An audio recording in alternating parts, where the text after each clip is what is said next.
तर जय महाराष्ट्र, तर जय शेतकरी राजा. तर आपण आहोत आता शेतामध्ये. तर आता 11 वाजलेत आणि मला पाजायचं गाईंना पाणी. तर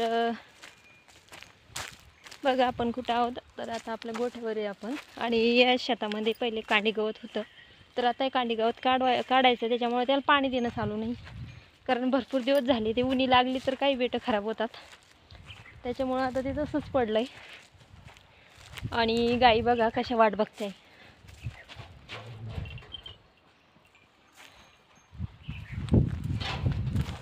तर आता त्यांना पाणी वगैरे पाजायचं. आणि लवकर पण पाणी पाजायचं म्हटलं तर ते पाणी पित नाही. त्याच्यामुळे आता पाणी पाजून घ्यायचं एकदा त्यांना.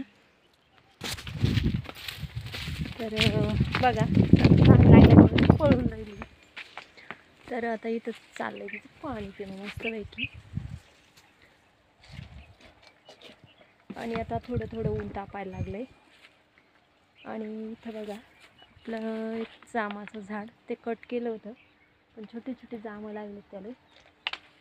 आणि इकडं आहे बोरीचं झाड, हे पण बोरीचं झाड तोडलेलं होतं.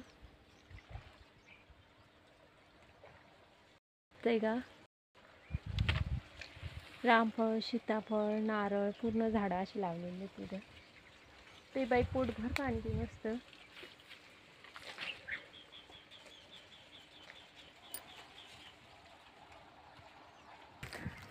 तर अशा एका मागे एक आता यांना बघा, म्हणजे ऊन तापलं म्हणजे मस्त हे होतं, कारण ढेप खाल्लेली असते तर ताण लागते चांगली.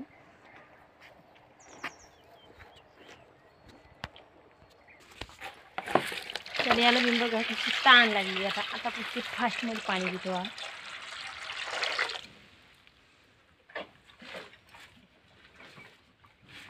आणि फॅन लावलेले, तर ते लंपीच्या वेळेस फॅन लावले ते कारण मच्छर वगैरे बसू नये म्हणून.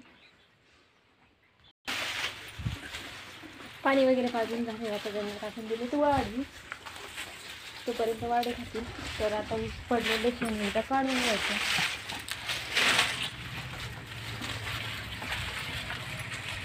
आणि हे जांभूळची झाडं बघा, आता याला 2 वर्ष होती. मस्त अशी सावली तयार झाली. तर मस्त मोठमोठाले झालेत. तर चला बाय सर्वांना.